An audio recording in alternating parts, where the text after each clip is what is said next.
Let's move on to our next big story, the iPad Mini 2021 review. I don't know whether we should call it mini. This is a big one. Display has now been increased to 8.3 inches. Same form factor, supports second generation Apple Pencil, comes with an ultra wide front camera and center stage support, and we tried it out. It works brilliantly. But it's the processor. A15 Bionic processor for blazing fast performance. The Lightning port now replaced with the USB-C port. The cameras are better. It's much lighter, more portable than the bigger iPads. Look, we couldn't really find even one thing we didn't like in the iPad Mini 2021.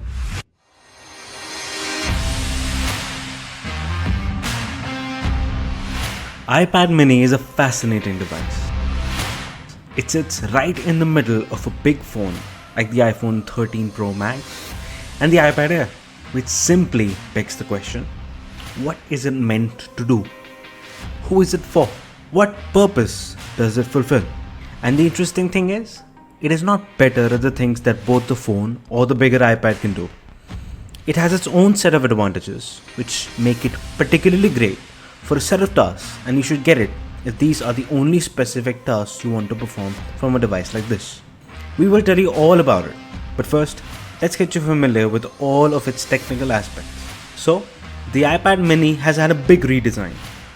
The curved sides are squared off, the home button is gone along with the bezels, the footprint has been reduced while the size of the screen has been increased to 8.3 inches. And now, it completely falls in line with the design of the iPad Air and the iPad Pro. The top edge has a power button that doubles as a fast fingerprint scanner on the right side with the volume buttons on the left side.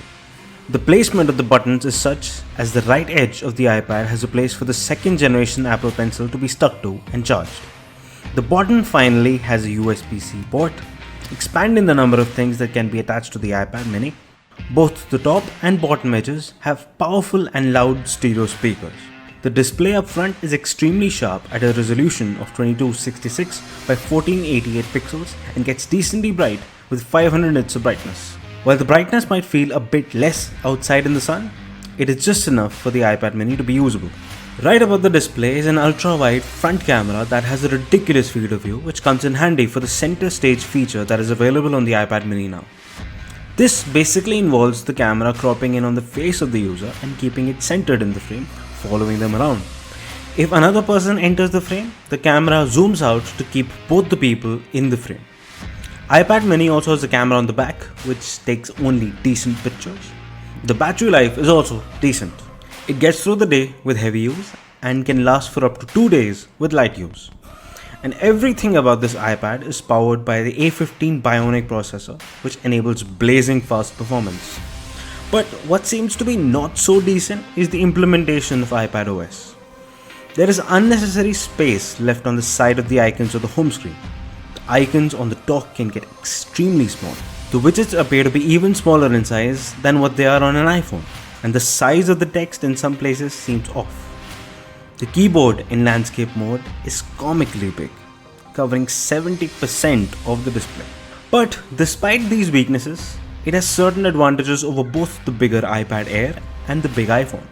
It is much lighter and better to handle than the iPad Air while having the support of the same accessories and a better processor. It also has a bigger screen than the biggest iPhone, a USB-C port instead of the Lightning port for better accessories, better speakers, Apple Pencil support, and multitasking features which iPhone mysteriously still lacks. And this makes it better at performing a certain bunch of tasks than all the other devices. It is an amazing note-taking device as it can be easily held up with one hand. It is small, hence it can be carried around by photographers who can use it for editing pictures on the go, or field workers who are required to perform some technical operations. And it is much more portable than the bigger iPads and has a bigger screen than the biggest iPhone.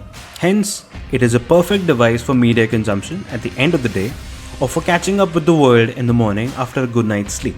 It does not need you to place it down to work on it like a bigger iPad or scooch on it like the smaller iPhone. Everything is done while the user lays back with no discomfort.